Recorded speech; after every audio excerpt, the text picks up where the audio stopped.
예, 주님 안에서 평안들 하셨습니까? 안녕하세요.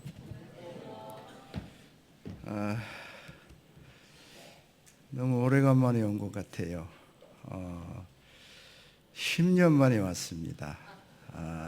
2010년도에 다녀갔습니다. 그 전에 제주도에 있을 때도 한번 다녀갔고요. 10년 전에는 평택교회에 있을 때입니다. 저를 모르시는 분들도 많이 계신 것 같아요. 그런데 또 낯익은 모습들도 많이 보입니다. 반갑고요.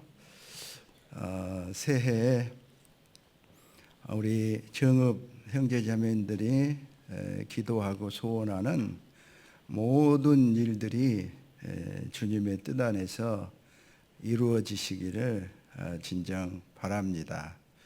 또한 금년에 주님이 오신다 할지라도 후회 없이 주님을 맞이하는 정읍교회 형제 자매님들이 되기를 기원합니다. 같이 기도 올리겠습니다. 우리를 사랑하시는 거룩하신 아버지 하나님, 세상 많은 사람들 가운데서 저희를 구별시켜 나신을 삼아주시고 내가 거룩하니 너희도 거룩하라 하는 말씀대로 거룩한 물이 몸된 교회 안에 이 시간까지 거하며 주님 오시기를 사모하며 살아갈 수 있도록 우리 모두 다를 인도하여 주신 우리 하나님, 주님 오시는 그날까지 이 거룩한 무리 가운데 가르침과 인도함을 따라 살다가 영광 중에 주님을 뵙게 하여 주시기를 간절히 기도합니다. 이제 주님 오시마 하는 약속 때가 다 된 때에 저희들 살아가고 있음을 우리 주님께서 말씀하신 모든 징조로서 저희가 너무나 가까이 피부로 느낄 만큼 가까워야 계심을 믿고 또한 우리 나머지 때의 삶을 게으르지 않고 열심을 품고 더욱 적극적으로 전도하며 형제자매들 서로 뜨겁게 피차 사랑하며 섬기며 사랑의 열매, 전도의 열매로 가득한 그러한 우리 정읍교회가 될 수 있도록 우리 모두 다를 인도하여 주시옵소서. 그 옛날 에녹이 옮기우기 전에 하나님을 기쁘시게 하는 자라는 증거를 받았듯이 저희도 옮기우기 전에 있고 주님을 기쁘시게 하는 삶, 하나님이 선하시고 기뻐하시고 온전한 뜻이 무엇인지 분별하며 하나님의 말씀에 절대 순종함으로 하나님을 기쁘시게 하고 또 주님의 마음을 시원케 하는 충성된 마지막 때의 삶을 살게 도와주시기를 기도합니다. 또한 너희는 온 천하에 다니며 만민에게 복음을 전파라는 말씀을 붙잡고 이 시간에도 세계 곳곳에서 복음을 전하고 계시는 우리 형제 자매님들 또한 선교사님 또 그 가족들 모두 다 주님 더욱 귀하게 사용하여 써주셔서 지혜와 능력과 용기를 다해 이 귀한 진리의 복음을 듣지 못하는 민족이나 나라가 없도록 우리 대한예수교 침례를 더욱 귀하게 사용하여 써주시옵소서. 또 직접 나가서 전하는 모든 형제 자매들 하나님 특별히 보호하시고 어떤 어려움과 위험 가운데도 하나님의 손길이 항상 함께 하시기를 간절히 기도합니다. 오늘 주일 말씀 앞에 저희들 함께 모였습니다. 오늘 말씀을 통해서도 우리의 행할 바와 나갈 바를 깨달아 알 수 있도록 도와주시옵소서. 함께하지 못한 우리 형제 자매들도 다음 교제 때 함께 교제할 수 있도록 인도하시고 이 마지막 때를 지혜롭게 살아갈 수 있도록 도와주시옵소서. 우리를 사랑하시는 우리 주 예수 그리스도 이름으로 기도 올렸습니다. 아멘. 예, 성경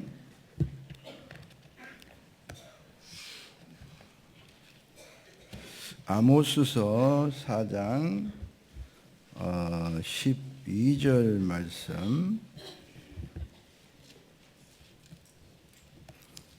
아모스서 4장 12절 말씀 한 구절만 같이 읽어보기로 하겠습니다.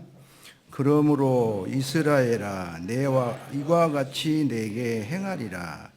내가 이것을 내게 행하리니 이스라엘아 내 하나님 만나기를 예비하라. 예, 이스라엘 민족에게 주신 말씀입니다마는 우리도 함께 교훈을 받을 수 있는 그런 말씀을 오늘 주제의 말씀으로 세워봤습니다.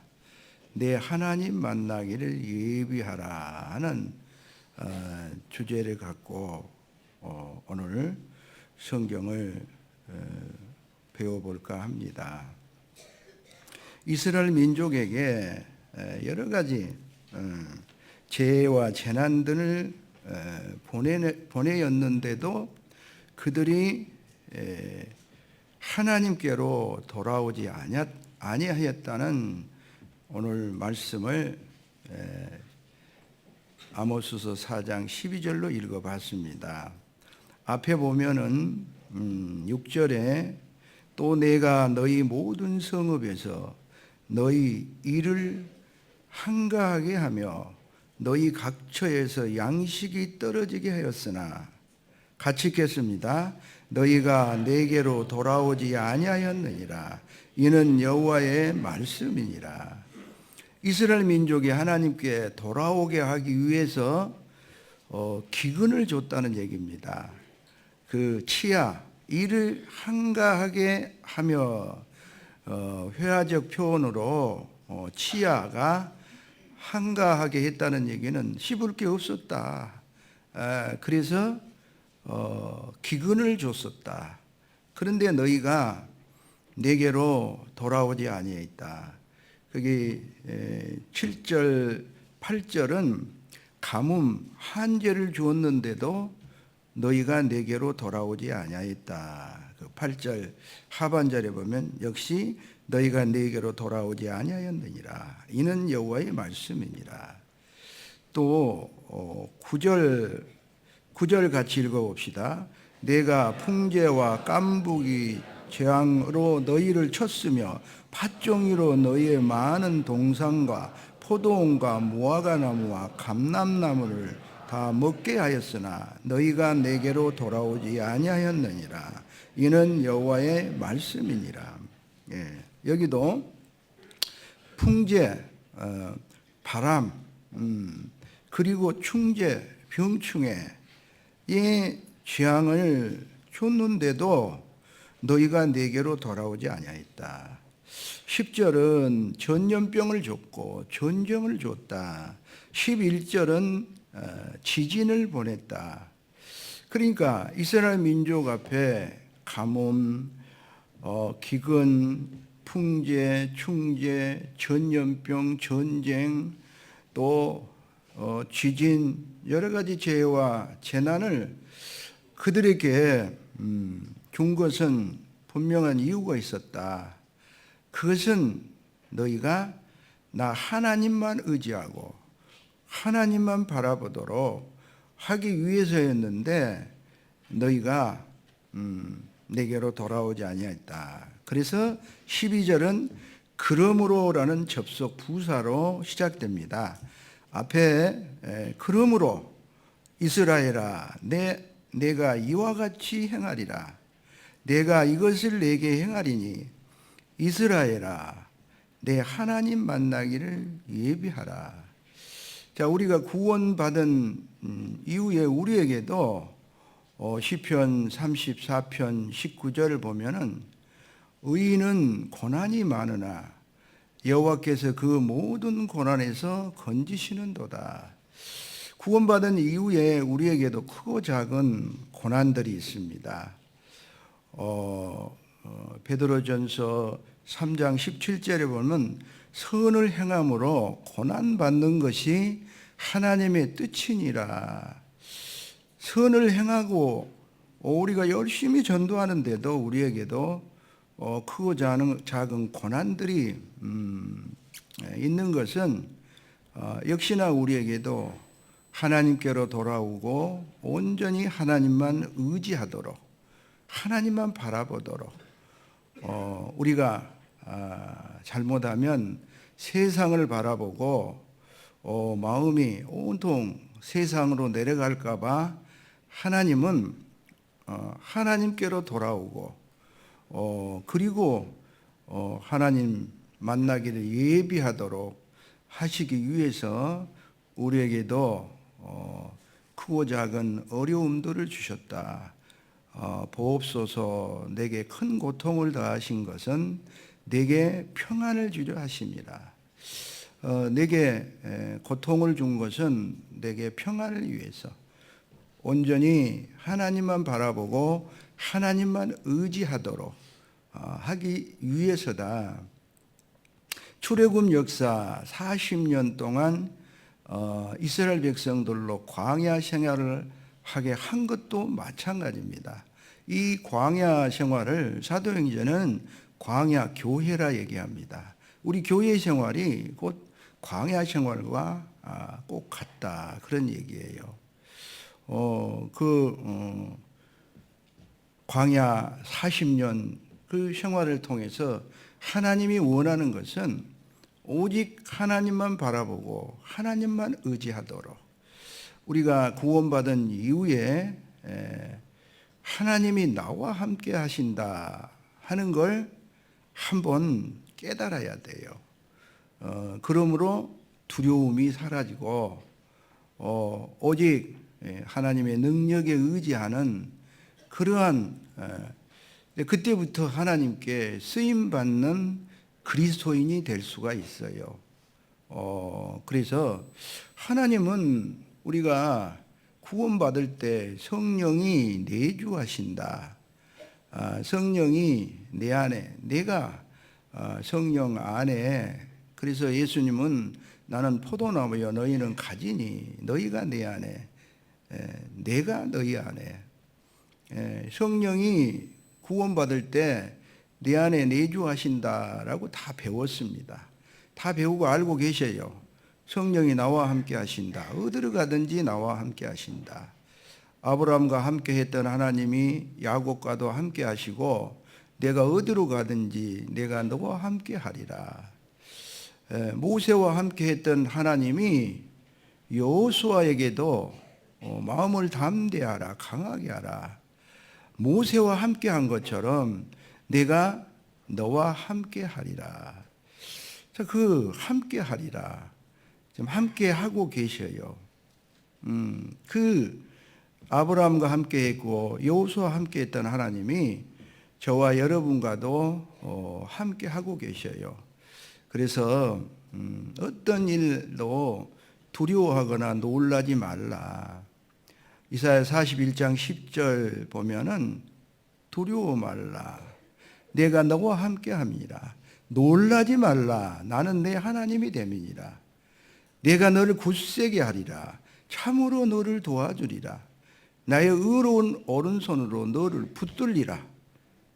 하나님께서 우리를 붙잡고 그 의로운 오른손으로 하나님이 우리를 붙잡고 어디든지 함께 하시기 때문에 두려워 말라, 놀라지 말라.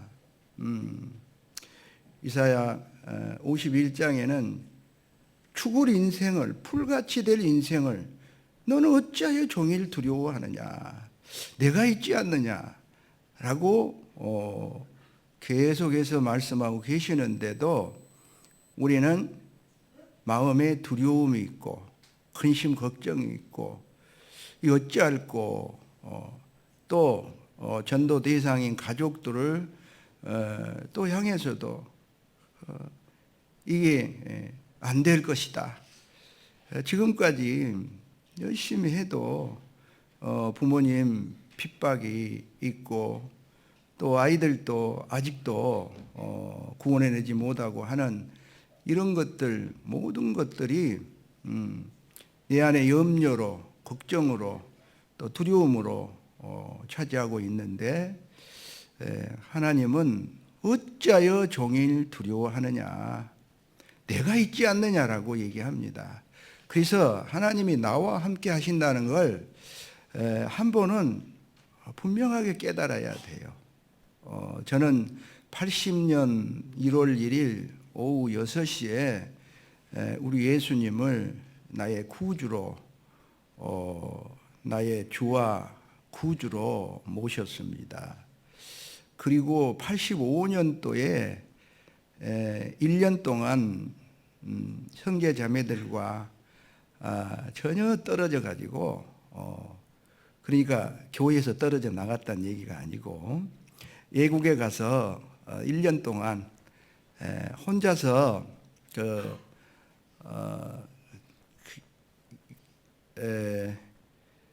다른 그러니까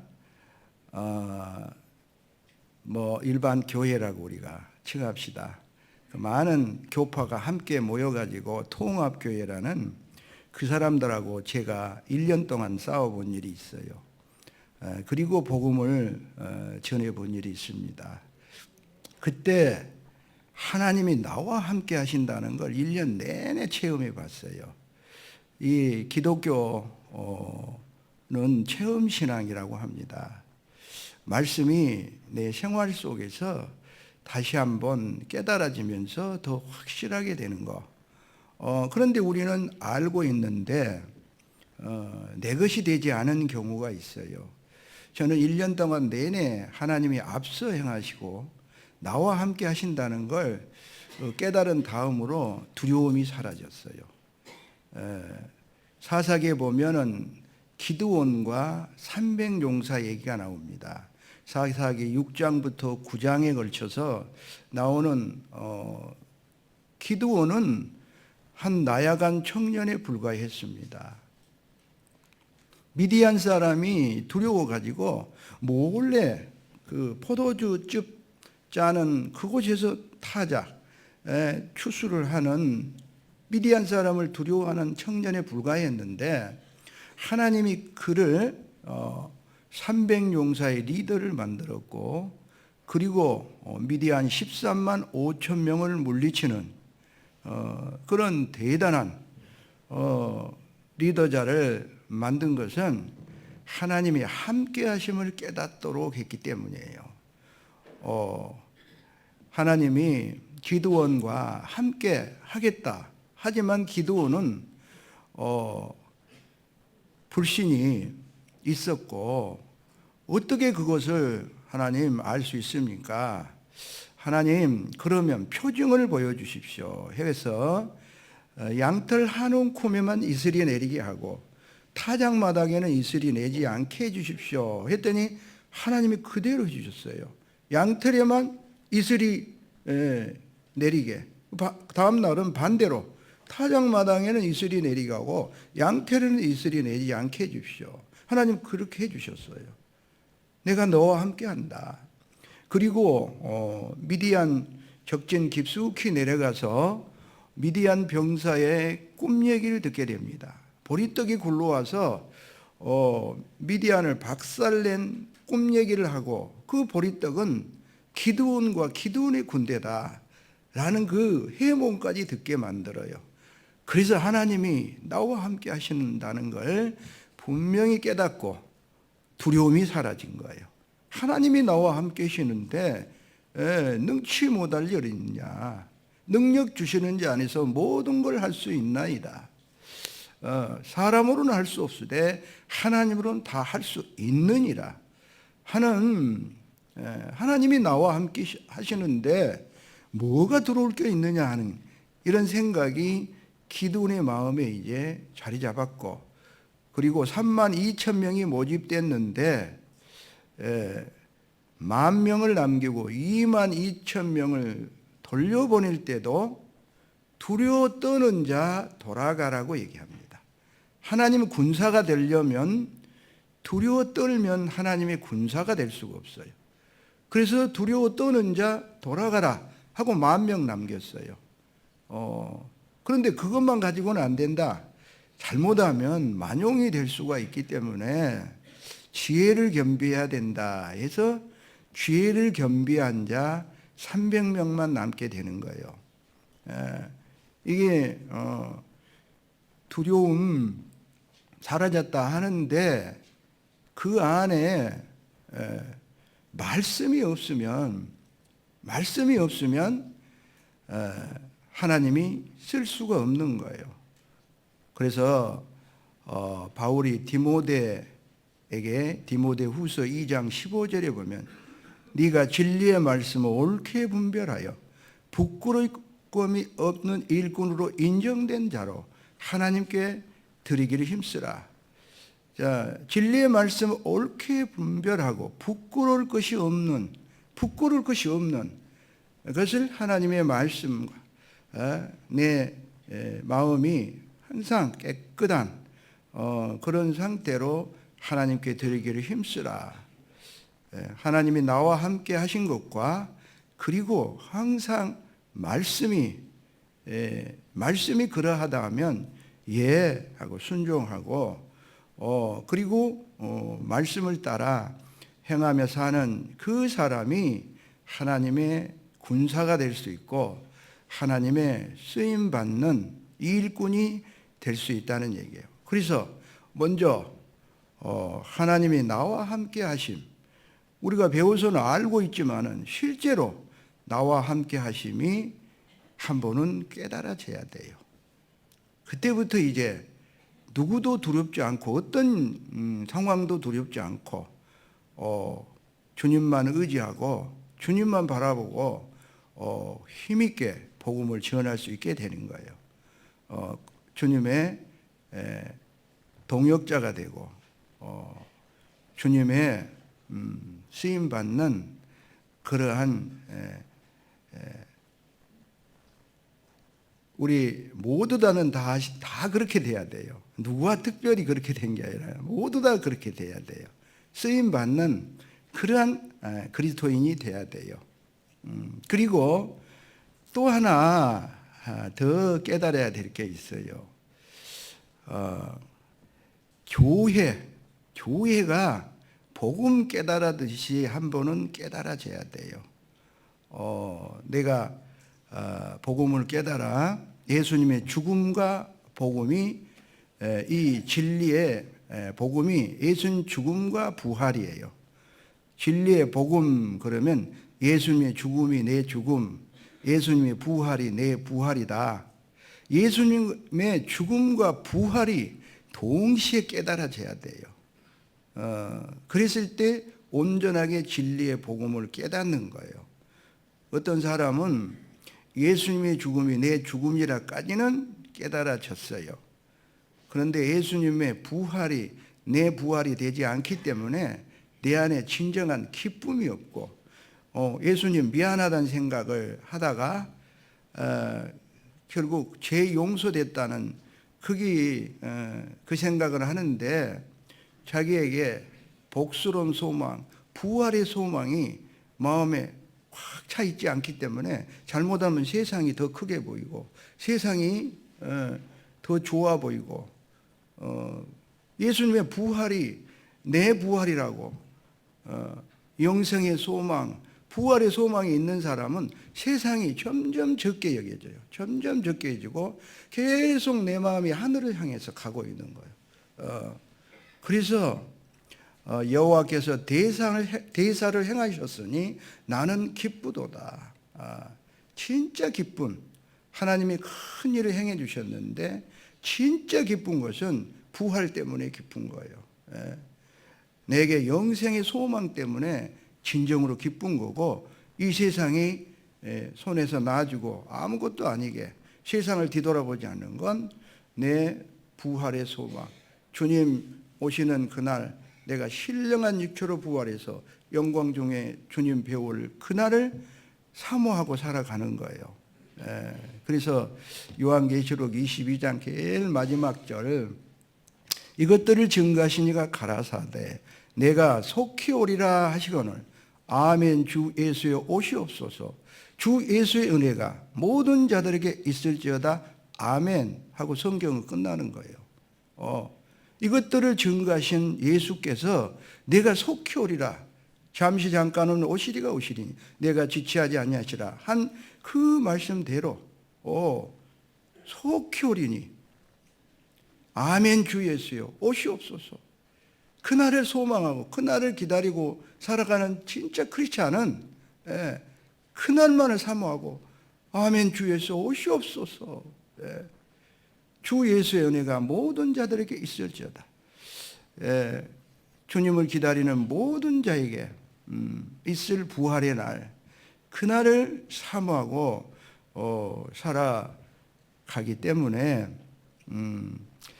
이제 그 기쁨, 감사, 이런 것들이 진정한 진리의 복음을 깨닫는 사람에게 있고, 그리고 이제 교회를 깨닫는다. 그러면 우리가 고린도전서 1장에 보면 교회 곧 고린도에 있는 교회 곧 성도라 부르심을 입은 자들이라고 정의가 돼 있어요. 고린도 지역에 있는 교회가 무엇이냐? 곧 성도라 부르심을 입은 자들이 교회다. 그러니까 구원받은 사람 두세 사람이 모인 곳에 나도 그들 중에 있느니라. 구원받지 않은 사람 두세 사람이 모인 그것은 교회가 될 수가 없다. 그래서 거듭나고 구원받은 사람 두세 사람 이상이 모여서 주님의 일을, 하나님의 일을, 그 뜻을 이루어가는 거기에 나도 그들 중에 있느니라. 그래서 두세 사람이 합심하여 무엇이든지 구하면 내가 들어주시겠다. 그것이 교회다. 우리는 그 교회다라는 교회의 정의로서의 교회는 다 잘 알고 있어요. 우리가 거듭나고 구원받으면 새신자 모임이라든지 이럴 때 다 교회가 뭔지 다 배웠습니다. 교회는 구원받은 사람이 교회다. 교회를 깨달아라. 그거 내가 깨달았다. 그것만이 깨달은 게 아니에요. 그런 정의는 당연히 우리가 알아야 될 지식이고, 교회와 함께 하시는 성령을 깨달아야 된다, 그런 말이에요. 교회와 함께 하시는 두세 사람이 모인 곳에 나도 그들 중에 있느니라는 그 성령을 깨달아야 된다, 그 말이에요. 성령이 우리와 함께 하신다 하는 걸 이제 깨달을 때 뭐가 사라지냐 하면은 불평불만이 사라지는 거예요. 불평불만. 이 교회가 하는 일, 가만 보면 이제 혹시 건축 역사를 한다 그러면 이 건축의 각 분야의 전문가가 교회 안에 있을 수가 있어요. 그럼 전문가 입장에서 볼 때 저렇게 가는 것은 좀 비용도 더 들고 시간도 더 걸리고 할 텐데 왜 교회 건축위원들은 저렇게 결정해가지고 저 방향으로 가는가 해가지고 막 불평불만을 쏟아 놓은 경우가 있어요. 왜냐? 자기가 전문가고 자기가 그 분야에는 최고라고 자기 스스로 자부하는데, 아니 교회가 건축 역사를 해가는데 저건 분명히 물질이 더 허비되고 시간도 더 걸릴 텐데, 그래서 그에 대해서 이제 의견을 얘기를 했어요. 근데 그 의견이 접수가 안 되고 그대로 진행해 가는, 그러면 막 그 불평을 막 쏟아놓고, 그리고 자기 주변에 또 같은 생각을 같이 한 사람들, 그래가지고 교회가 막 다툼이 일어나는 그런 걸 교회 역사라든지 아니면 뭐 큰 행사 이런 것 속에 가끔 보는 그런 부분들이에요. 그게 광야 40년 역사예요. 광야 40년 역사가 그래요. 예, 빠른 길, 좋은 길을 놔두고 하나님과 모세는 왜 이 험악한 길을 가게 하느냐 해서 길로 인해서 원망하고 불평하는 일. 그래서 하나님은 이제 그로 인해서 징벌하는 그런 내용들이 반복되는 것을 볼 수가 있어요. 이 호렙산 시내산에서 가데스 바네아까지는 정탐꾼을 보내는 바로 그 변방 가나안 땅 국경 거기까지 10하루길이었어요. 10하루길인데 40년을 돌린 거예요. 10하루길이면 충분히 갈 수 있는 길이요. 예, 10하루길, 빠른 길을 놔두고 왜 돌리느냐? 하나님의 뜻이다. 하나님의 역사다.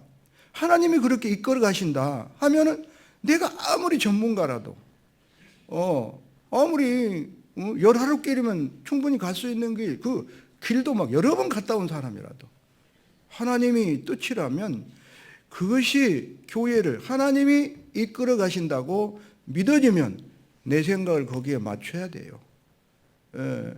내 생각을 이제 성령이 교회를 이끌어 가신다 하는 것이 깨달아지면요, 불평불만이 사라져요. 하나님의 방법이에요. 하나님이 우리에게 고난, 역경, 어려움 이런 것들을 주는 거. 욥도 당대 의인이었어요. 그런데 욥에게 하룻날에 모든 재산, 자녀들 10자식도 지붕이 무너져가지고 압사해서 죽어요. 그리고 질병까지, 정수리부터 발끝까지 악창이 나서 교화적으로 긁을 만큼. 근데 그는 당대 의인이었고 거의 완전한 자였어요. 왜 그에게 그러한 어려움이 왔는지에 대해서는 욥 스스로 욥기 23장 10절 이하에 내가 가는 길을 그가 아시나니 나를 단련하신 후에 내가 정금같이 나오리라. 욥은 깨달았어요.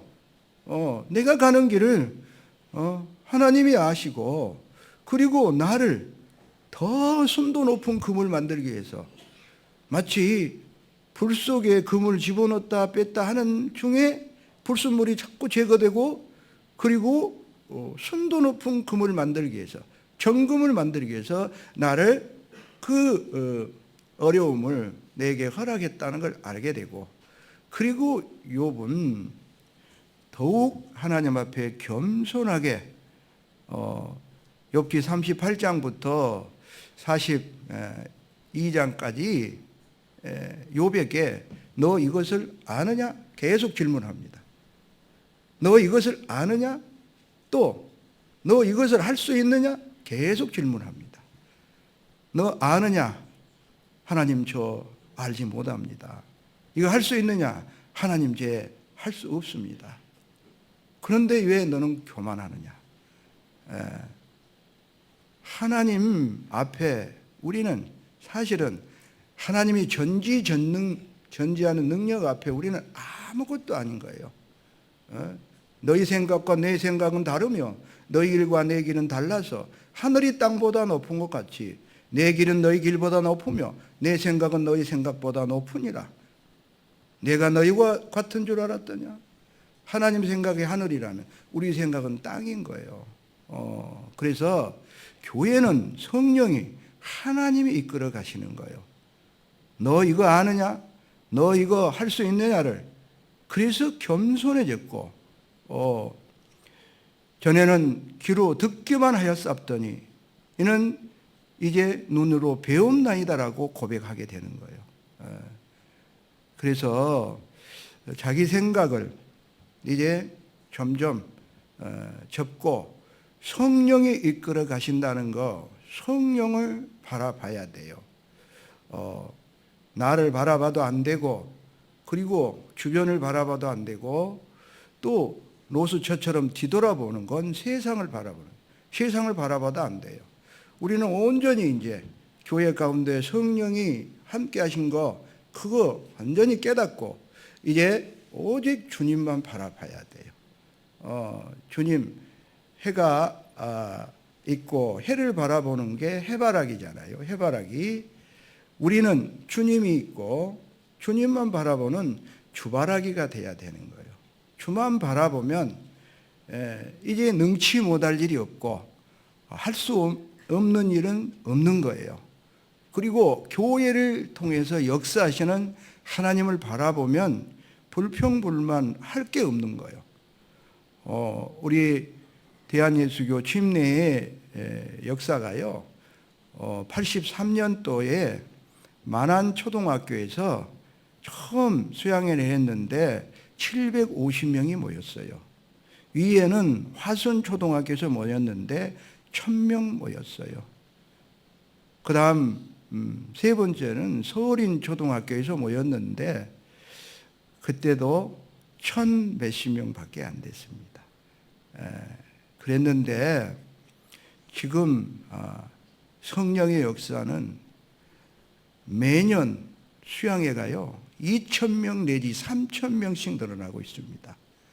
수양회 통계를 이렇게 쭉 보면은 매년 2000명, 3000명씩, 다음에는 한 3000명씩 더 수양회 더 모이고 더 모이고, 지금 2007년도 세계 선교 원년을 삼았는데 불과 이제 13년, 그런데 74개 국가에 700개 이상의 교회가 세워졌고, 지금도 계속 새로운 지역으로 복음이, 우리가 인위적으로 한 게 아니에요. 모두 성령의 역사예요. 성령의 역사가. 남미 같은 경우는 되게 그 남미 에콰도르라든지 이 남미 쪽에 복음, 스페인에 노동자로 왔다가 우리 스페인 교회에서 말씀 듣고 이제 그 스페인의 경기가 좋지 않자 각각 자기 나라로 돌아가서 자기 가족들에게 복음을 전하고, 그리고 와달라, 제발 와서 좀 전도 좀 해달라, 이렇게 해서 복음이 전해지는 역사거든요. 그래서 이 놀라운 역사, 올해도 목사님 세계 선교 전심전력 총동원해다. 저는 2007년도만 해도, 아니 우리나라에도 전도할 지역이 아직도 많은데 세계 선교는 아직 시기상조 아닐까라고 생각했는데요. 시간이 가면 갈수록 마지막 오늘 주제가요, 내 하나님 만나기를 예비하라예요. 자, 하나님 만나서 내가 부끄럽지 않을 게 뭘까? 세계 선교다. 저는 세계 선교라는 게 이 마지막 시대에, 마지막 우리 이 열정을 불태울 수 있는 건 세계 선교밖에 없다라는 생각으로 거의 고정되고 있어요. 그래서 목사님 그 말씀에 아주 공감하고, 총동원이란 건 한 분도 빠짐없이 다 그 일에 총매진하자가 총동원이라고 동계수련회 때 말씀해 주셨어요. 저도 작은 힘이나마 적극적으로 함께함으로 주님 배울 때 부끄럽지 않겠다, 이런 생각을 해봤습니다. 자, 그래서 이제 우리가 구원 받은 지가, 저는 이제 40년 지나고 41년째 접어들었습니다. 그럼 지금까지 기다려 주시고 계셔요. 우리 처음 믿을 때보다 주님 가까이 와 계셔요. 로마서 13장 11절 보시겠습니다. 로마서 13장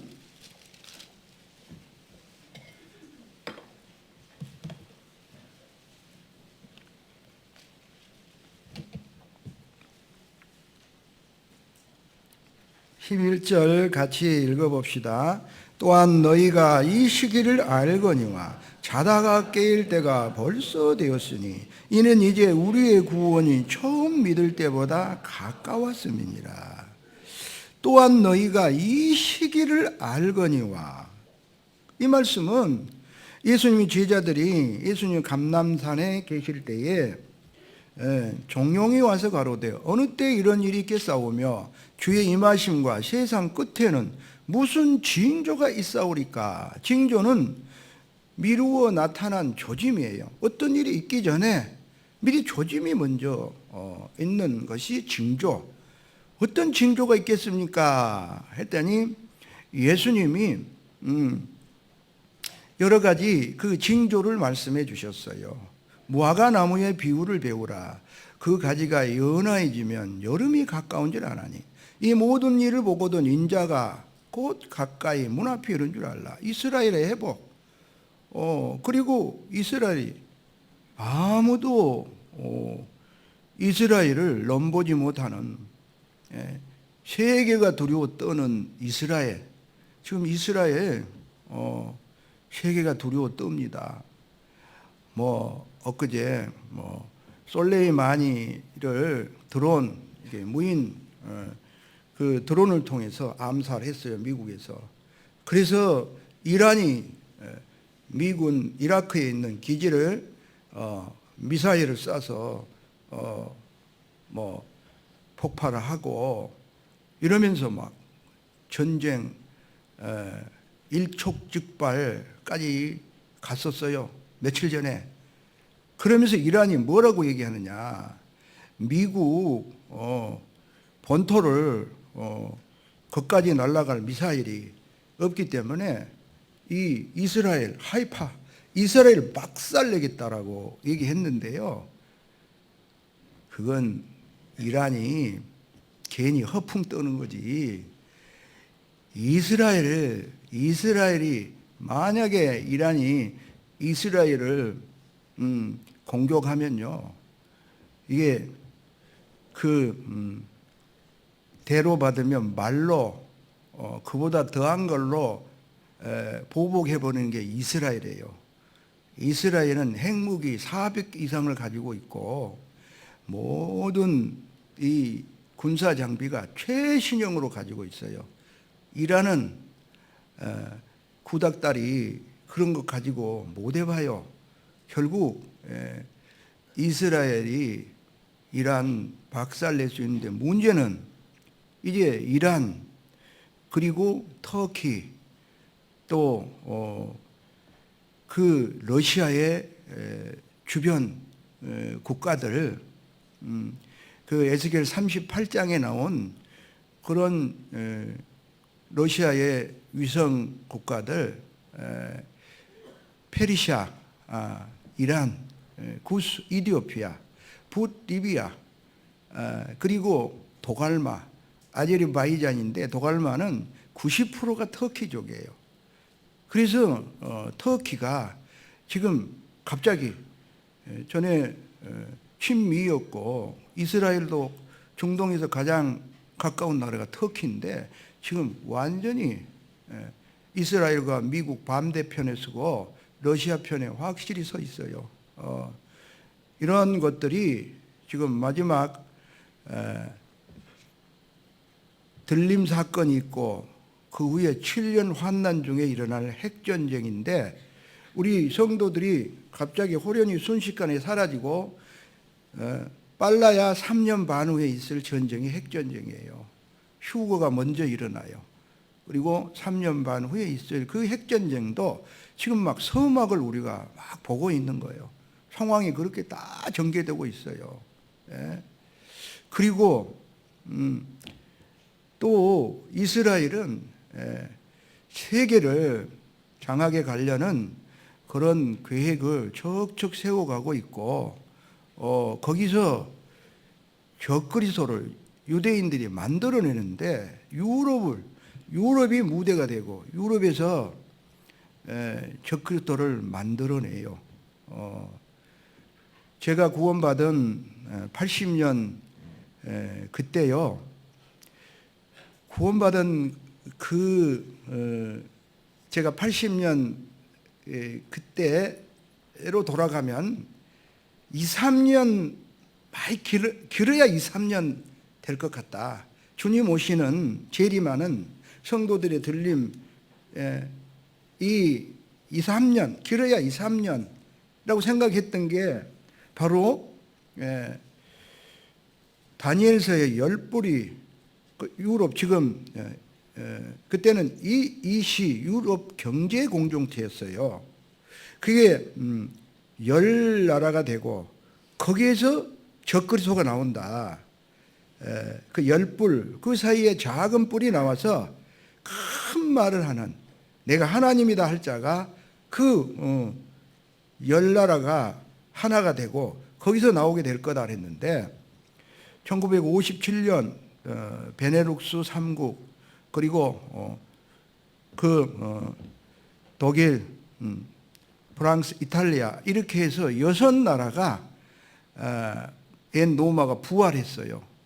그리고 1973년도에 영국, 덴마크, 아일랜드가 들어가 가지고 9나라가 됐어요.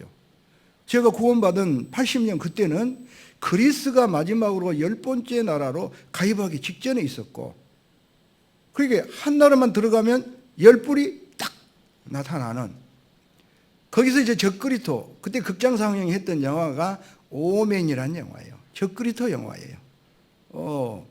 세계를 지배하는 자가 666 표를 가지고 나타나서 세계를 지배하는 그런 영화예요. 우리 조지 오웰이 쓴 1984년 빅 브로더가 나타나가지고 세계를 감시 감독하는 이런 체제가 될 거다. 이 1984년을 디데이로 했어요. 내가 80년 구원받았으니까 조지 오웰이 그 쓴 책으로 보면은 4년밖에 안 남은 거예요. 그리고 10불이 금방 나올 것 같고 적그리스도가 금방 이렇게 나올 것 같은 그런 분위기였어요. 또 휴거 영화도 극장 상영했어요. 지금 그 토막으로 해가지고 집회할 때 가끔 보여주기도 한 그 휴거 영화. 표를 안 받으려고 막 도망 다니고 그리고 단두대에서 표를 안 받으면 목이 잘리는 그런 무서운 그 영화, 그게 80년 극장 상영을 했습니다. 그래서 분위기가 금방 주님이 오실 것 같은 분위기, 적그리스도 금방이라도 나타날 것 같은 그런 분위기였어요. 그리고 정치가 아주 혼란했어요. 이 세계의 정치가 혼란하게 될 거다. 그러면서 그 혼란을 틈타 적그리스도가 나타나서 거짓 평화를 주면서 내가 하나님이다 하고 이 자가 나타날 거다. 제가 구원받을 때 저에게 말씀 전해 주신 분이 그렇게 전해 주셨어요. 그 정치적으로 혼란했어요. 79년 10월 26일 이 박정희 대통령이 김재규의 흉탄에 쓰러졌습니다. 그리고 정치적으로 혼란했고 신군부 독재가 들어와서 이제 막 좀만 거스리면 아니면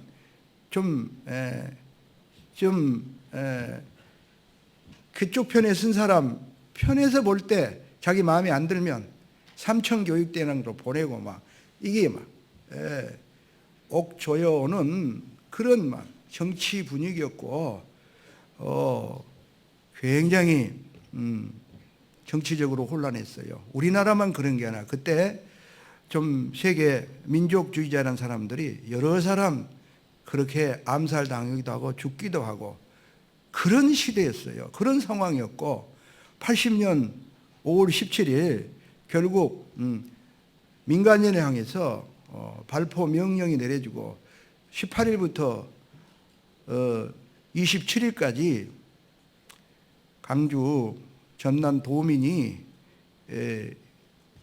예비군 탄약고를 열고 총을 들고 대항하는 이러한 일들이 벌어질 때 우리 청년들 그렇게 얘기했어요. 구원받은 우리 청년들. 만약에 북한이 내려와 가지고 예수 믿는 거 부인해라.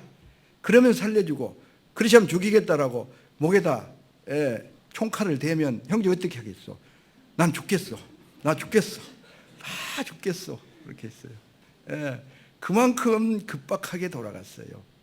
그래서 저는 80년 1월 1일 구원받고 2월 1일 약혼하고 3월 1일 결혼했어요. 왜 그렇게 급하게 결혼을 했느냐? 구원받고 만 2개월 만에 교회 안에 구원받은, 나보다 빨리 구원받은 자매 결혼해가지고 가족들에게 빨리빨리 전도해야 되겠는데 내가 들은 얘기만 아니까 이 들은 얘기만 가지고 불충분하고 성경 어디에 있는지 그거 모르니까 몇 장 몇 절에 있는지 그거 좀 내가 물어보면 딱 얘기할 수 있는 그런 자매를 원했어요. 그래서 저보다 5년 먼저 구원받은 자매, 뭐 집안이니 뭐 외모니 이런 거 전혀 관심 없었어요. 실제로요. 약혼할 때 그 부모님 알게 됐고 그전에는 뭐 관심도 없었고 형제가 뭐 어떻게 되는지 그 3대 독자짐의 맏딸인데 딸만 스트레이트로 7이 막 내려 있는 그런 집안이더라고. 나중에 보니까. 근데 아무튼 빨리 전도해야겠다는 그 생각. 그래서 결혼을 빨리 서둘렀고 그렇게 했고 또 그 해에 서울 여상에서 수양회를 했는데 70 된 노모 모시고 가고 조카들 뭐 가족들 모두 그 해에 거의 구원받았어요. 그 해에. 가족들 거의 그 해에 제가 성경 싸들고 막 친척은 다 쫓아다니고 전할 수 있는 사람 막 다 전하고 저에게 가까운 친척은 안 들어본 사람은 그 해에 안 들어본 사람은 한 사람도 없을 거예요. 그 해에 이게 너무 급하니까 가만히 있을 수가 없는 거예요. 에레미야 20장 9절에 보면 다시는 여호와를 선포하지 아니하며 그 이름을 말하지 아니하려면 중심이 불붙는 것 같아서 골수에 사무치니 답답하여 견딜 수 없나이다가 실제 제 마음이었고 그때 당시 형제자들 자매들의 마음이에요. 이거 전도 안 하면 답답해서 못 견디는 거예요. 주님이 금방 오실 것 같은데 길어봤자 2, 3년인데 어찌할꼬 그래서 아무리 핍박이 하고 아무리 반대를 해도 이게 내가 답답해서 못 견뎌서 전도는 거기에서 나오는 게 열정이라는 거예요. 열정이 있느냐 없느냐에 따라서 전도가 되느냐 안 되느냐. 어떤 교회가 전도가 잘 되는 교회, 어떤 교회는 전도가 안 되는 교회.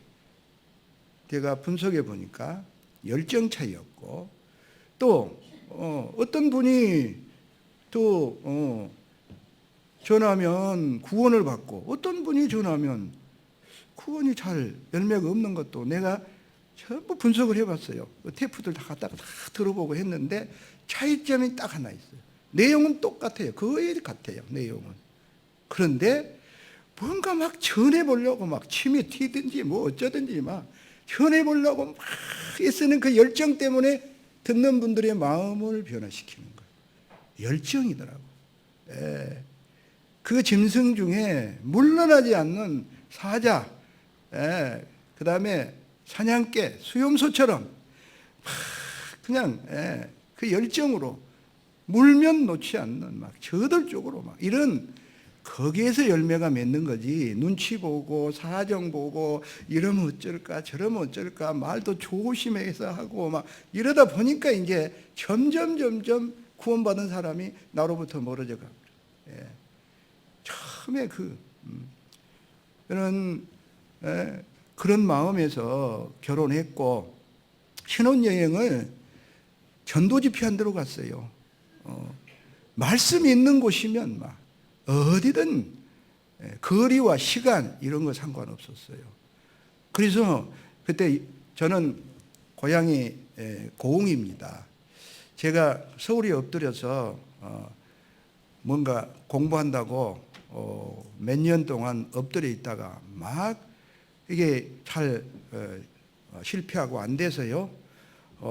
막 신경이 쇠약해졌어요. 그래서 고향에 잠깐 쉬었다 다시 와야 되겠다 하고 쉬러 내려갔다가 친구들이 전도해가지고 구원받아 버린 거예요. 그래서 고향에 얼마 동안 머물게 됩니다. 그러면서 구원도 받았고 또 고향에서 결혼도 하게 되고, 그래서 이제 여수가 가까워요. 여수 공화동에 교회가 있었고 거기에 전도 집회를 제가 결혼한 그때 전도 집회가 딱 있는 거예요. 그래서 신혼여행을 전도 집회한 데로 갔어요. 그때 우리도 제주도 얼마든지 갈 수 있었어요. 근데 여수 오동도로 간 건 그 전도 집회에 참여하려고 간 거예요. 3박 4일 동안 저희 자매하고 같이 있고, 저희 자매는 어머니를 모셔야 되니까 집에 보내고 저는 그 집회를 끝까지 참석했어요. 우리 초창기에는 낮에 강사 있고 밤에 강사 따로 있었어요. 두 분이 짝을 이루고 다녔어요. 그리고 말씀이 3시간은 아주 짧은 거예요. 3시간. 복음 풀 때는 보통 5시간 정도. 밤낮으로. 그렇게 낮에 말씀 듣고 오후에 그럼 못 하냐? 오후에 또 낮에 들은 말씀 가지고 막 여러 상담이니 그거 이해가 안 되면 다시 설명해서 오후에는 막 상담하는 거예요. 또 밤에는 또 밤에 강사님이 말씀하면 낮에 들었고 또 상담했는데 또 듣는 거예요. 그런데도 이 말씀이 지루하다든지 빨리 끝났으면 한다든지 이런 게 없었어요. 더 들려주기를 막.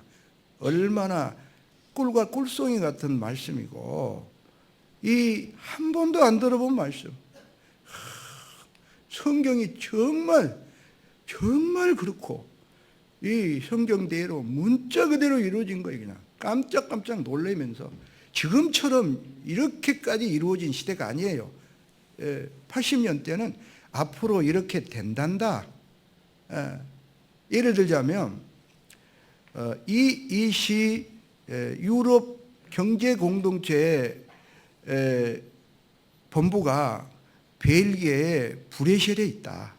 그게 브레셀의 그 본부 건물이 십자가형으로 되어져 있는데 거기에 슈퍼컴퓨터가 들어있는데 그걸 더 비스트라고 한다. 짐승이란 이름의 컴퓨터가 거기 있다.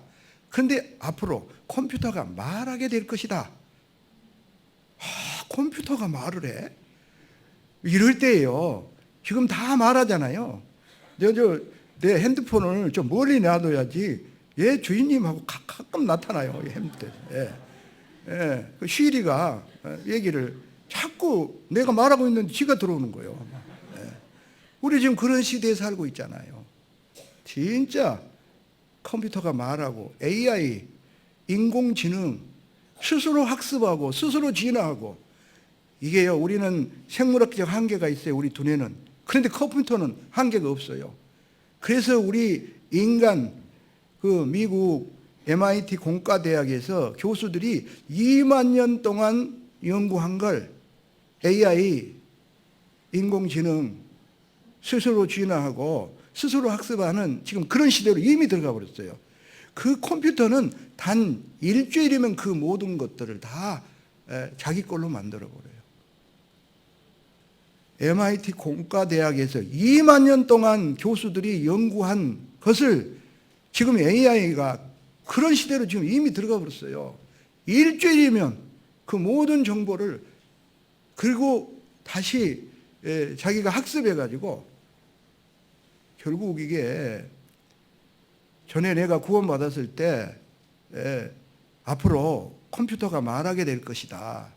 그리고 그것이 짐승이라는 이름을 가졌는데 짐승에게 경배하지 아니한 자는 몇이든지 다 죽이게 하더라.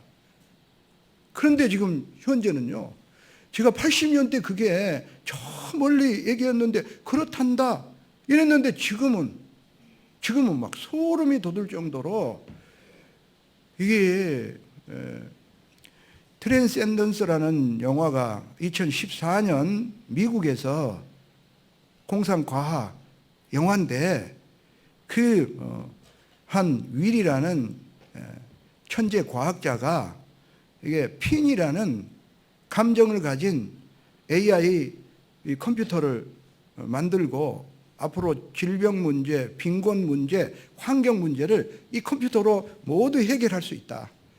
그런데 이제 앞으로 이 컴퓨터가 세계를 지배하는 걸 반대하는 그런 단체에서 총을 쏴서 결국 죽은 줄 알았는데 스쳐갔고, 그래서 살아났는데 방사능이 오염된 총알이라 4주 내지 5주밖에 못 산다는 걸 알게 되고, 그 아내이며 동료 과학자가 또 동료 과학자하고 이 자기 그 남편을 스캔해가지고 컴퓨터하고 내 그 남편의 자아를 컴퓨터에 연결해가지고 업로드를 스캐너로 계속 떠서 업로드를 시켜요. 그러면서 남편은 결국 죽었어요. 이 생물학적 두뇌는 끝났는데 컴퓨터가 그 사람의 두뇌를 그대로 가지고, 그래서 이제 이거 실패인가, 이미 죽었기도 실패인가 했는데 컴퓨터가 말을 하기 시작한 거예요. 거기 누구 없어? 라고 딱 문자가 뜨는 거예요. 그래서 이제 컴퓨터를 켜고 이 카메라를 딱 켜니까 컴퓨터가 알아보고 대화가 되면서 자기를 인터넷에 연결해 달라고. 그런데 그 몇 시간 사이에요. 몇 시간 사이에 그 잘못된 걸 스스로 수정해 버려요. 이 과학자들이 입력할 때 잘못된 것도 그냥 스스로 학습해 버리고 자기를 전부 바꿔가지고 며칠 만에 그냥 그 은행에서 해킹해가지고 결국 그 돈을 가지고 시골에 넓은 땅을 사고 거기에 지하에 과학 연구소를 만들었는데 질병을 퇴치하고 뭐 이런 쪽인 줄 알았는데 그 아내가 나중에 보니까 제 컴퓨터가 다른 사람을 치료하면서 자기 그 저장된 자기 내용을 심어버려요. 복제가 돼버리는 거예요. 그러면서 자기 세포를 스스로 세포를 만들어가지고 정확한 사람의 모습이요. 겉모습은 자기 남편 모습 그대로 해가지고 그 슈퍼컴퓨터는 벌써 기계예요. 겉모양만 사람의 모양을 하고 있는데, 그래서 세계를 지배하는데요. 이게요, 공상과학 같은 얘기인데 2015년 때 미래의 길이라는 종교가 나타났어요. 미국에서는 지금 그 종교단체로 인정하고 국세청에서요 면제해주는 종교단체를 인정하는데 미래의 길이라는 그런 종교단체인데, 단체를 만든 사람이 이 자율주행 트럭 오토 창업자고, 이 사람은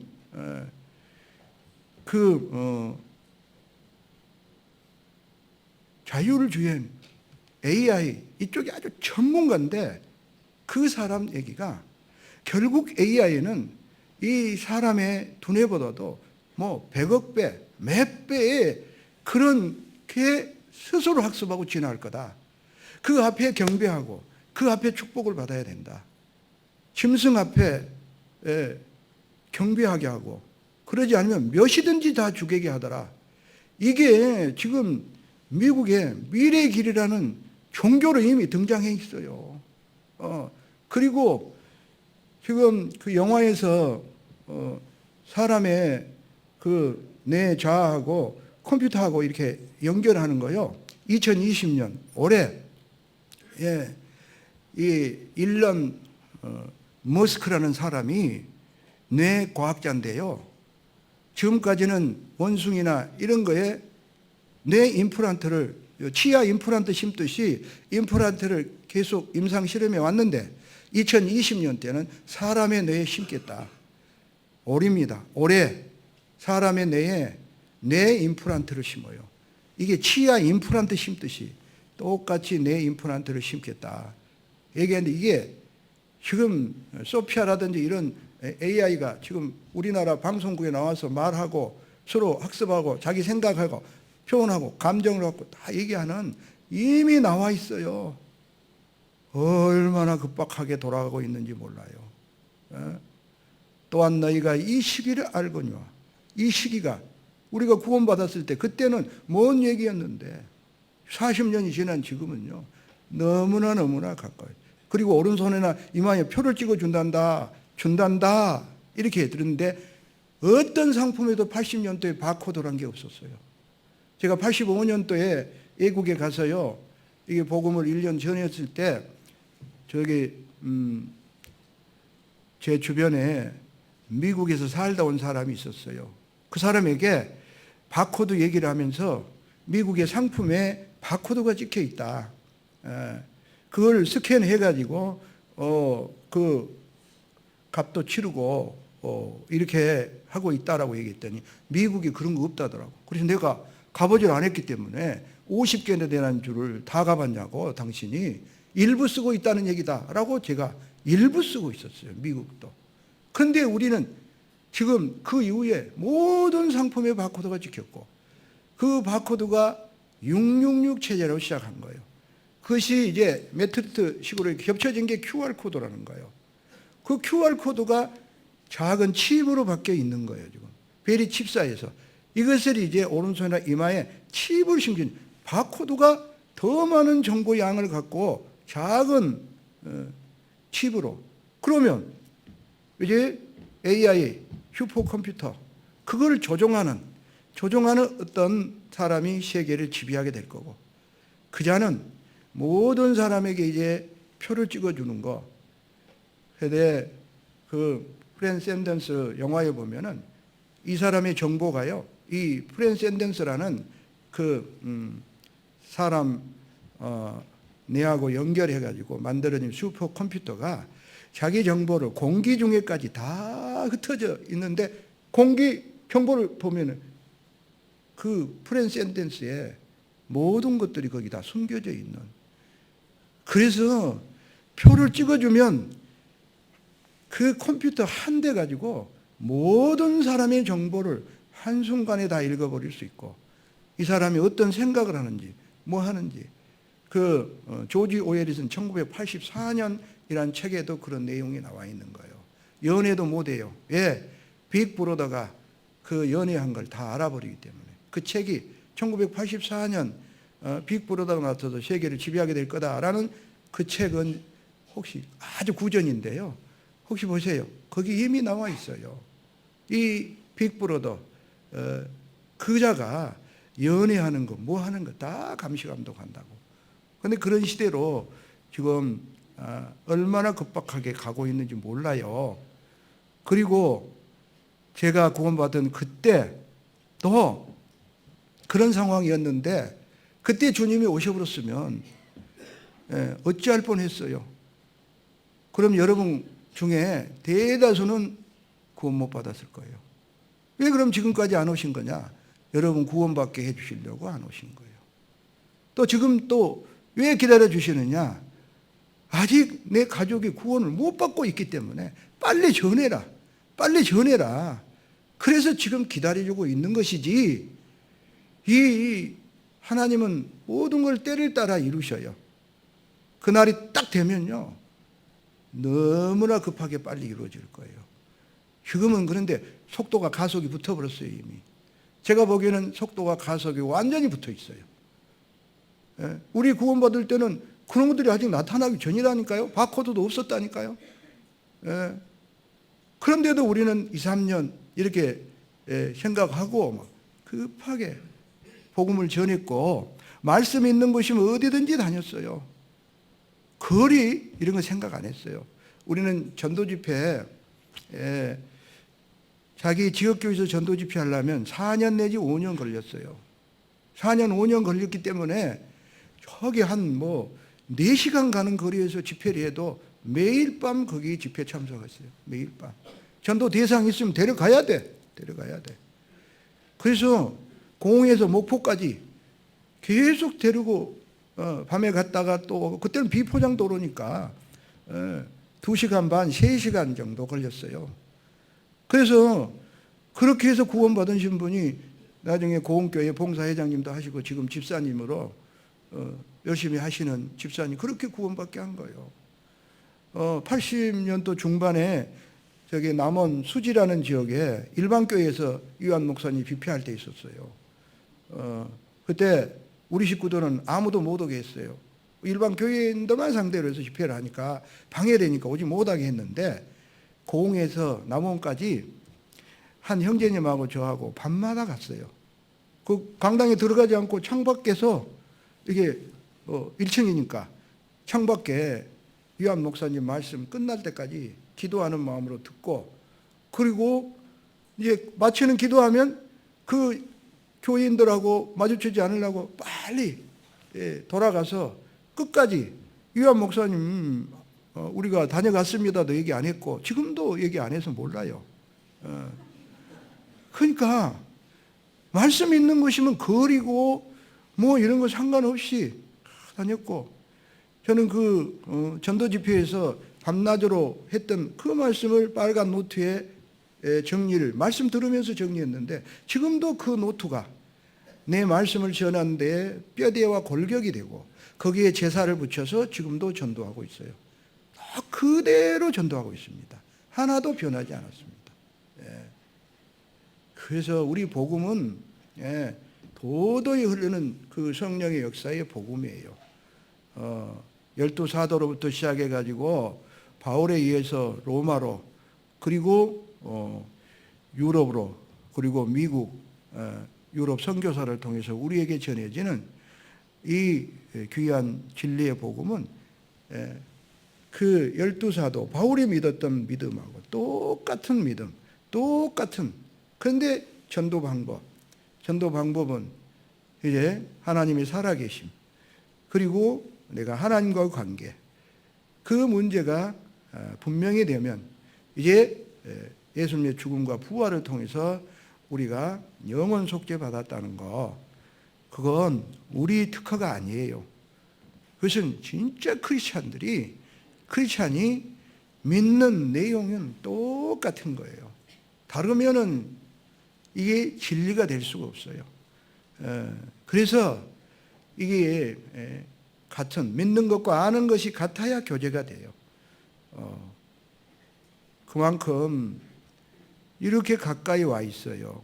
또한 너희가 이 시기를 알거니와. 주님이 말씀하는 마지막 때의 그 징조, 적그리스도가 나타나서 어떻게 할 모든 것들, 또 핵전쟁의 그 시나리오대로 되어질 것들 알거니와. 자다가 깰 때가 벌써 되었으니, 데살로니가전서 5장 6절에 보면은 그러므로 형제들아 다른 이들과 같이 자지 말고 근신하여 깨어 있으라 얘기해요. 세상 사람들은 자요. 또 일반 기독교인들은 다 잡니다. 모르기 때문에. 그때 마태복음 25장에 보면 열처녀 비유가 나와요. 열처녀가 다 졸며 잘세, 다 자요. 거기에 지혜로운 5처녀, 기름 준비한 5처녀나 기름 준비 안 된 5처녀나 다 졸며 자요. 크리스찬도 졸며 잘 수가 있는 거예요. 그래서 깨어 있어라, 깨어 있어라. 주님 오실 때 깨어 있어라. 뭘로 깨느냐? 기도로, 말씀으로, 교제로, 전도로 깨는 거예요.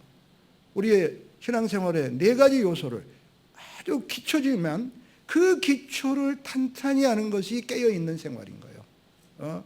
말씀 사모하고 기도 생활, 그리고 교제 생활, 형제자매 뜨겁게 교제하는, 거기에 주님이 오신 소식이 다 거기서 들리는 거예요. 그리고 그 결과물이 전도라는 결과물로 나오는 거예요. 말씀 생활, 기도 생활, 교제 생활이 제대로 됐을 때 결과물로 전도라는 열매가 나오는 겁니다. 네. 이게 깨어있는 생활이에요. 깨어있는 생활. 그리고 깨어있는 생활. 말씀에 절대 순종하는 생활. 네. 그래서 하나님을 기쁘게 하는 게, 마지막 때 하나님을 기쁘게 해야 돼요. 기쁘게. 에녹이 죽음을 보지 않고 옮겼어요. 히브리서 11장 5절에 보면 믿음으로 에녹은 죽음을 보지 않고 옮기었으니 옮기고 전에 하나님을 기쁘시게 하는 자라는 증거를 받았다. 우리하고 똑같아요. 엘리야와 에녹은 죽음을 보지 않고 산 채로 엘리야는 회리바람을 타고 올라갔고 이 에녹도 죽음을 보지 않고 창세기 5장 24절에는 하나님과 동행하더니 그를 데려가심으로 세상에 다시 있지 않더라. 그러니까 하나님이 데려가 버린 거예요. 죽음을 보지 않고 산채로 데려가 버렸어요. 그게 우리의 예표예요. 우리 먼저 구원받고 땅속에 묻힌 성도들을 예표가 아니라 우리 아직 죽음을 보지 않고 살아있으면서 호련히 순식간에 변화돼서 공중에서 주를 영접할 그 대표, 그 그림자로 엘리야와 에녹을 세워놓은 거예요. 그러니까 그 에녹은 옮기기 전에 하나님 기쁘시게 하는 자라 증거를, 우리도 지금 똑같아요. 옮기기 전에 있으니까 하나님 기쁘시게 하는 증거를 받아야 돼요. 어떻게 하면 하나님을 기쁘시게 할고, 창세기 5장 24절을 말씀드렸지만은 하나님과 동행함으로라고 되어 있어요. 동행했다고 되어 있어요. 동행은 같을 동 행할 행위예요. 하나님과 같이 행했다 그 말이에요. 막연하게 하나님과 어떻게 같이 행하는데? 아모스서 3장 3절에 보면 두 사람이 의합지 못하고야 어찌 동행하였으며 이렇게 돼요. 의합, 뜨드 하발합이에요. 하나님과 마음이 합해지고 하나님과 뜻이 합해지고 그것이 동행이에요. 누가 그렇게 했느냐? 다윗이 그렇게 했어요. 사도행전 13장에 보면 이세 아들 다윗을 보니 내 마음이 합한 자라 내 뜻을 이루게 하리라. 다윗은 하나님과 마음이 합한 자였어요. 하나님과 동행한 자였어요. 다윗은 도읍으로 옮길까요? 아니면 대적을 싸우러 갈까요? 안 갈까요? 모두 묻고 행했어요. 하나님께 묻고 하나님이 그러하다면 그러하고 그러하지 않다면 그러하지 않고 하나님과 항상 그 뜻을 묻고 그 뜻이 그러하다라면 그러하고 순종, 하나님의 뜻을 묻고 하나님의 말씀을 묻고 그에 절대 순종하는 것, 이걸 하나님은 기쁘시게 하는 거예요. 하나님과 동행한다, 의합한다는 것은 하나님의 말씀을 늘 듣고 들어야 돼요. 그리고 하나님의 말씀이 그러하다라면 내 뜻과 달라도 절대 순종해야 돼요. 그래서 예수님은 예만 있고 아니람이 없었다. 절대 순종하는 거예요, 말씀에. 이게 하나님과 동행하는 삶이고 하나님을 기쁘게 하는 삶이에요. 우리는 하나님의 뜻이 뭔지 살펴야 되고 하나님의 말씀을 살펴야 되고 그래서 주일날도 말씀 잘 참석해 드려야 되고 수요일날도 빠짐없이 드려야 되고 구역 모임이나 이런 모임이 말씀 있는 곳에는 언제든지 찾아다녀야 돼요. 그리고 그 말씀을 헤아려 듣고 저 말씀에 내가 순종해야 되겠다. 이게 하나님과 동행하는 삶이고 하나님을 기쁘시게 하는 삶이에요. 이게 이제 하나님 만나기를 예비하는 삶이고 또 하나님은 이 땅에 충성된 자를 살피고 있어요. 시편 101편 6절에 보면 내 눈이 이 땅에 충성된 자를 살펴 나와 함께 거하게 하리니 완전한 길에 행하는 자가 나를 수종하리라. 하나님은 어떤 사람을 쓰느냐? 충성된 사람을 쓰는 거예요. 충성된 사람을 살피고 있어요. 살피고. 그 어떤 것이 충성이냐? 한문으로 풀어보면 그래요. 가운데 중자에 밑에 마음 심자가 충성 충자예요. 중심이 변함이 없다 그 말이에요. 변함없이 주님을 사랑하는 것. 그 하나님이 충성된 자라 그래요. 시작할 때 확실한 것을 히브리서 3장에 보면 시작할 때 확실한 것을 끝까지 견고히 잡으면 그리스도와 함께 참여한 자가 되리라. 처음에 그 첫사랑, 그래서 변함없이 주님을 사랑하는, 그래서 이 일이 끝이 시작보다 낫고 참는 마음이 교만한 마음보다 나은 끝을 잘 내는 거, 그것이 잘하는 거예요. 지금까지는 신앙생활 잘했는데 지금부터 잘못하면 그건 잘못한 거예요. 아무리 과거에 잘했다 할지라도 끝을 잘 내는 거예요. 마지막까지 변함없이 주님 말씀에 절대 순종하고 그렇게 따르는 그것이 충성이에요. 예. 이 정성성자는 말씀은 옆에 이룰 성자가 합쳐지면 하나님의 말씀을 이루기 위해서 중심에 변함없이 그 말씀을 순종하고 그 말씀 이루어가는 걸 충성이라고 그래요. 그래서 잠언 25장 13절에 보면 충성된 사자는 자기를 보낸 이에게 마치 추순날의 얼음 냉수 같아서 주인의 마음을 시원케 하느니라. 충성된 자가 하나님의 마음을 시원케 하는 거예요. 주님의 마음을 시원케 하는 거예요. 우리는 하나님을 기쁘시게 해서 그 말씀에 절대 순종해서 충성된 자로 쓰임받고 또 그 충성된 자는 하나님 또 우리 예수님의 마음을 항상 시원하게 기쁘게 하는 거예요. 그게 우리가 이 마지막 주님을 만나기를 예비하는 삶 중에 들어가요. 또한 여기 자다가 깰 때가 벌써 돼서 이제 우리의 구원이 처음 믿을 때보다 가까이 왔습니다. 최소한 저는 40년만큼 가까이 왔어요. 여러분은 구원받고 얼마 되셨는지 몰라도 그만큼 가까이 오신 거예요. 그런데 더 멀리 느껴져요.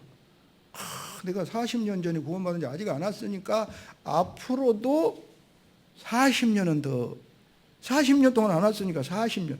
이건 거꾸로 생각하는 거예요. 거꾸로 생각하는 거예요. 주님은 정한 때가 정확하게 때를 따라 이루세요. 정한 때는 변함없이 그 때가 딱 있는 거예요. 그런데 아직 때가 안 됐기 때문에 지금까지 기다려준 것처럼 보이는 거지. 그런데 때가 되면 호련히 순식간에 일어날 일이에요. 그래서 호련과 천사장 소리와 하나님의 나팔로 하늘을 쫓아 강림하시리니 그리스도 안에서 죽은 자들이 먼저 일어나 그 후에 우리 살아남은 자들이 공중으로 끌어올려 공중에서 주를 영접하게 하시니 그리하여 우리가 항상 저와 함께 있으리라. 그러므로 이 여러 말로 서로 이루어라. 우리는 세상에서 이것저것 어려운 일 당하다가도 교회에 오면은 주님 금방 오신다. 조금만 참아라. 그래서 위로를 받는 거예요. 그리고 고린도서 15장에는 호련히 순식간에 나팔 소리가 나면 호련히 순식간에 다 변하리라. 호련히 순식간에 일어날 일이에요. 그 날이 너무나 가까이 와 있어요. 금년에는 주님이 호련히 순식간에 오시지 않을까. 이 시대적인 모든 걸로는요, 모두 다 이루어져 있는 거예요. 너무나 급박하다는 생각이 들어져요. 저는 그 어느 때보다도 금년을 맞이하면서 너무나 급박하다. 근데 참 우리 생각은 그래요. 사람의 연수가 70이요 강건하면 80이라도 라고 했는데 80세 된 할아버지가 마치 1000년 만년 살 것처럼 앞으로 뭐 어쩌고저쩌고 얘기를 길게 계획을 세운 것 보면 사람의 연수가 70, 80인데 저 할아버지는 앞으로 그러면 뭐 100년, 200년 더 산단 말인가? 아니 너무나 죽음이 가까이 왔는데도 자식들한테 유산 남겨줄 것까지 다 계산하고 있어. 신우사에 누가 그거 차지할지 몰라요. 그런데 뭐 죽음 저편까지 다 생각하고 계획하고 또 그런지도 모르겠어. 아니 80세 먹으면 잡수신 분이 뭔 10년 계획도 너무나 길죠. 10년 계획도. 그러네요. 지금 100세시래인데 그건 누군가 이루해 주려고 하는 말이에요. 10년 계획도 너무 길어요. 5년 계획도 사실은 길어요. 내일 어찌 될지 몰라요, 사실은. 이게 하루하루가, 이게 나이 먹으니까 저도요, 하루하루가 달라져요. 그리고 이게 오래, 긴 시간, 자연사도요, 길게 계획할 수 없어. 급해요. 저도 급해요. 저도 이제 내년이면 이제 80에 딱 들어가기 시작합니다. 예, 그래서 저도 이제 끝났다, 그런 생각을 합니다. 그래서 정년하면 그냥 빨리빨리 내 전도 못하는 가족들, 그동안에 못 돌아온 친구들, 이 전도 일선에 나오니까 좀 먼 친척들은 그동안에 전도할 기회가 없었어요. 또 그리고 친구들하고 담을 쌓고 살았어요. 왜냐? 그 친구들하고 문을 열면 너무 이게 힘들게 하니까 이게 친구들하고 담을 쌓고, 그러나 뭐 카톡방이라든지 저를 불러서 넣어놓으면 탈퇴는 안 해요. 왜냐? 그 사람들 동정을 살피다가 내가 전도를 해야 되니까. 그런데 제가 댓글을 한 번도 달아보지 않았죠. 왜냐? 전도 대상이니까. 그래서 시간이 없으니까 정년하면 막 친구들, 가족들, 이게 빨리빨리 전도해야 되겠다. 내가 이 세상에 얼마 있을 수도 없고, 또 주님이 또 그렇게 길게 기다려주지도 않고, 이런 생각을 합니다. 여러분 어떠세요? 여러분 주님 만날 준비해야 되겠죠? 우리는 우리에게 맡기신 것으로 주님 맞이할 준비를 해야 돼요. 우리는 핏값을 주고 사주셨어요. 그래서 우리는 모두 주의 것을 맡은 청지기예요. 그래서 누가복음 16장에 보면 청지기에게 내 것을 가지고 너를 위해서 살았다면서 회개하자, 계산하자 얘기합니다. 그래 청지기가 급해졌어. 이제 다 빼앗기고 주인의 것을 가지고 그동안에 막 자기를 위해서 유용히 써버린 거예요. 급해졌어. 그래서 영원한 친구를 사기 위해서 불의의 제물로 친구를 사귀었어. 전도하는 데 썼다 그 말이에요. 그러자 주인이 그걸 칭찬해 주는 내용이 나와요. 그래서 아주 이 작은 것에 충성된 자는 큰 것에도 충성되고가 거기에 나오는 거예요.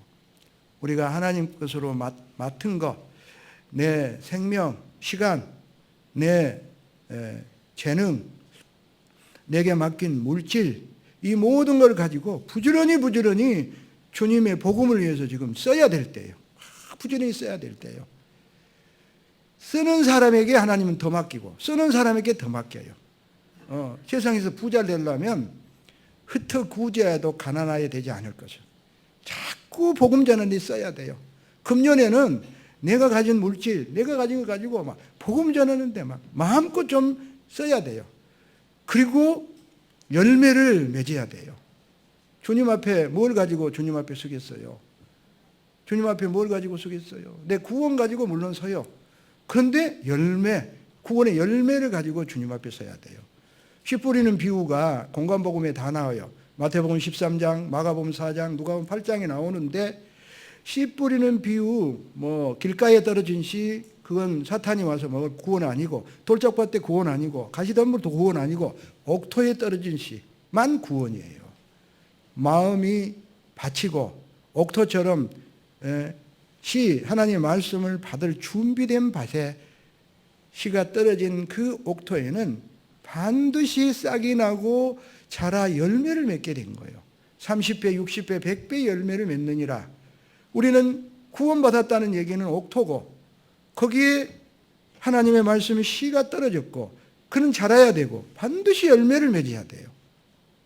열매를 맺어가지고 주님 앞에 서야 돼요. 포도나무의 나음이 무엇이냐? 열매예요. 포도나무로 무슨 가구를 만들 목재로 단단해서 못 대용할 그런 걸로 쓸 데가 없어요. 포도나무는 열매 맺지 않으면 화목밖에 안 돼. 예수님이 나는 포도나무에 너희는 가지니 너희가 내 안에 내가 너희 안에 있으면 너희는 과실을 많이 맺나니 나를 떠나서는 아무것도 할 수 없습니다. 열매 맺지 않는 가지마다 밖에 던져 불에 던져 사르느니라. 열매를 맺어야 돼요. 우리는 그러기 위해서 구원받은 거예요. 열매 없이 주님 앞에 서면 그건 화목밖에 안 된다. 그런 말씀에 우리는 긴장해야 돼요.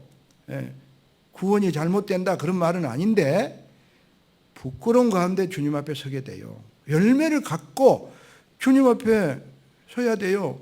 전도의 열매를 갖고 서야 돼요.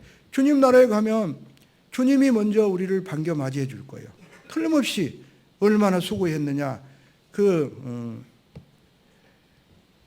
시편 116편 15절에 보면 성도의 죽는 것을 귀중히 보셨노다. 스데반 돌에 맞아 첫 순교 당할 때 하늘 문이 열리고 예수님이 스데반을 맞이하려고 일어서는 걸 봤어요. 예수님이 제일 먼저 우리를 반겨 맞이해 줄 거예요. 그 다음에 우리를 누가 반겨 맞이해 줄까요? 그 다음에 누가 우리를 반겨 맞이해 줄까요? 그것은 당연히 내가 전도한 사람이에요. 내가 전도한 사람, 그 사람이 구원받은데 뭔가 도움을 준 사람, 도움이 돼서 그 사람 구원. 저를 전도한 것은 친구 둘이에요. 그리고 저에게 복음을 전해준 분, 대구에 계셨던 분이 저 때문에 고흥까지 내려와 가지고 복음을 전해줬던 분이 있어요. 그 세 분이 저를 전도했기 때문에 나는 주님 나라에 가면 그 세 분에게 영광을 돌리게 될 거예요. 당신들 때문에 내가 구원받게 됐습니다. 디모데후서 3장 7절로 8절에 보면은 바울이 이제 관제로 순교를 앞두고 마지막 디모데에게 서신이 디모데후서 4장은 마지막 장이에요. 이제 순교를 앞두고 디모데에게, 사랑하는 제자 디모데에게 편지를 쓰면서 7절로 8절로 보면은 선한 싸움을 싸우고 달려갈 길을 맞추고 믿음을 지켰으니 이제 우리는 나를 위하여 의의 면류관이 준비되어 있다. 자기뿐만 아니라 주님이 오시기를 바라는 모든 자에게나 의의 찬란히 빛나는 면류관이 준비되어 있다라고 얘기하는데, 그 면류관이 뭐라고 얘기하느냐? 데살로니가서 2장에 보면은 데살로니가에 바울이 복음을 전했어요. 2차 선교 여행 때 빌립보, 데살로니가, 베레아, 이거 마케도냐 교회예요. 거기에 데살로니가 교회 성도들, 너희가 나의 기쁨이요 영광이요 면류관이라. 빌립보서 4장에 보면 빌립보 교회 성도들, 너희가 나의 영광이요 나의 기쁨이요 면류관이다. 천국에 가면은요, 내가 나를 구원해 준 그 세 분에게 감사의 영광을 돌리면 그들은 나로 인해서 찬란한 면류관을 쓰게 되는 거예요. 또 내가 다른 사람에게 전도했던, 그러면 이제 제가 전도 받았던 그때 상황을 한번 돌아가 봅시다. 어떤 자매님인지 형제님이 몰라도 강상 목마르니까 물을 떠다 줬어. 그건 내가 구원받은데 도움을 준 분이에요. 강상 목마르지 않도록. 이렇게 항상 목마르지 않도록. 오늘 또 마태복음 10장에 보면 냉수 한 그릇 대접한 것도 결코 그 상을 잃지 아니하리라. 자, 저는 몰라요. 그런데 우리 지혜가 하나님처럼 완전해지고 천국에 가면 죄성도 사라져요. 우리 들림 받을 때 죄성도 사라집니다. 우리 지혜도 하나님처럼 완전해져 버립니다. 그래서 무슨 그 한평 광도시 베드로 사도님 물어보지 않아도 다 알게 되어버려요.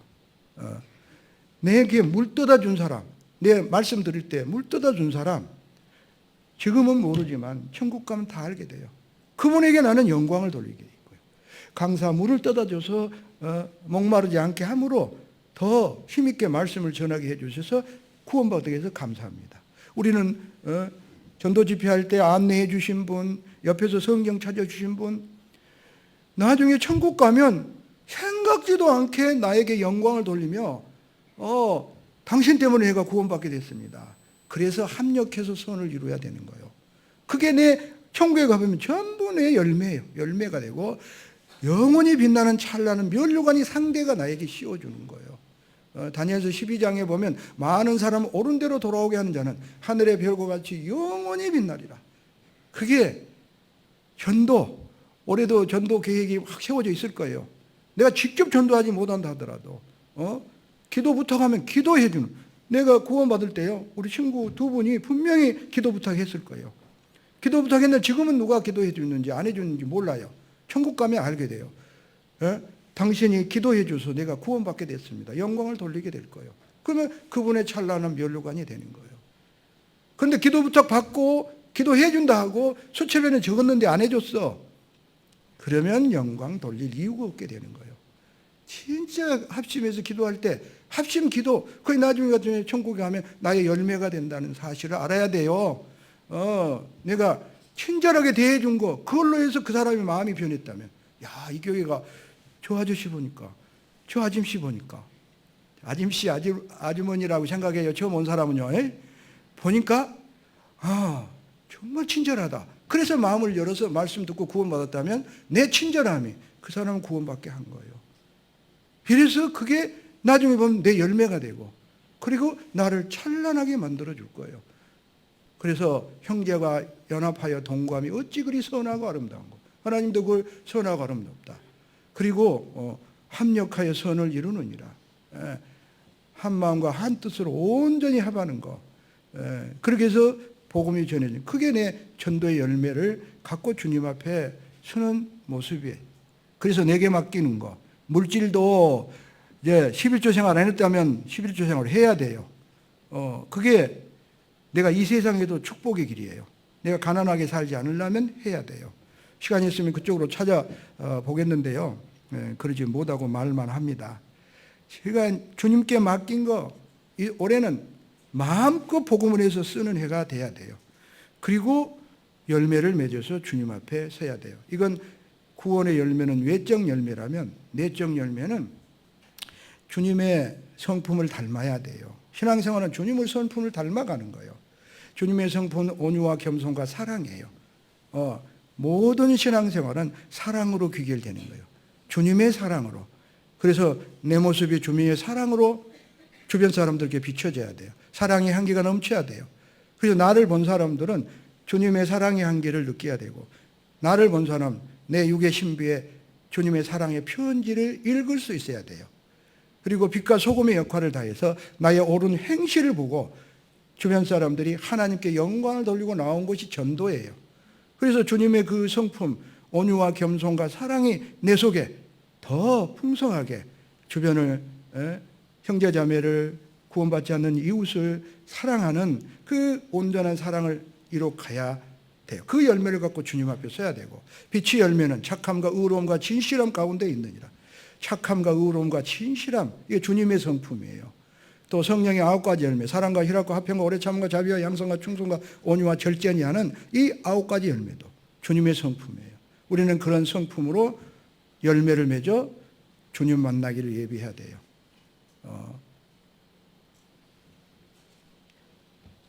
내 하나님 만나기를 예비하라. Prepare to meet your God, O saints. 성도들아, 너희 하나님 만나기를 예비하라. 더 좀 얘기를 했으면 좋겠는데 지금 화낼 분이 계셔요. 자꾸 몸을 비트는 분들이 10분 전부터 생겼어요. 그래가지고 마치겠습니다. 올해는 후회 없이 삽시다. 같이 기도 올리겠습니다. 하나님, 금년에 오신다 할지라도 후회 없이 주님을 맞이하는 우리 정읍 형제자매들이 되도록 우리 가진 모든 것으로 복음을 위해서 온전히 바치며 살아가는 금년 한 해가 됨으로 말미암아 우리 주변에 아직 구원받지 못한 가족들, 이웃들을 모두 구원해내는 귀한 축복이 우리 형제자매들 가정마다에 함께하기를 간절히 기도합니다. 또한 이상현 목사님을 중심으로 합력하여 연합하여 선을 이루는 아름다운 교회가 될 수 있도록 금년 우리 정읍교회를 더욱 귀하게 사용하여 써주시고 금년에 배가를 만드는 그런 역사가 나타날 수 있도록 도와주시기를 기도합니다. 함께하지 못한 우리 형제자매들도 금년에는 교회가 하는 모든 일에 순종하고 합심해서 함께 역사를 이루어가면서 본인에게도 축복이고 가족 모두 다를 구원에는 귀한 역사를 이뤄낼 수 있도록 함께 하시고 다음 교제 때 함께 교제할 수 있도록 그 마음들을 움직여 주시옵소서. 우리를 곧 만나기를 원하고 계시는 우리 주 예수 그리스도 이름으로 기도 올렸습니다. 아멘.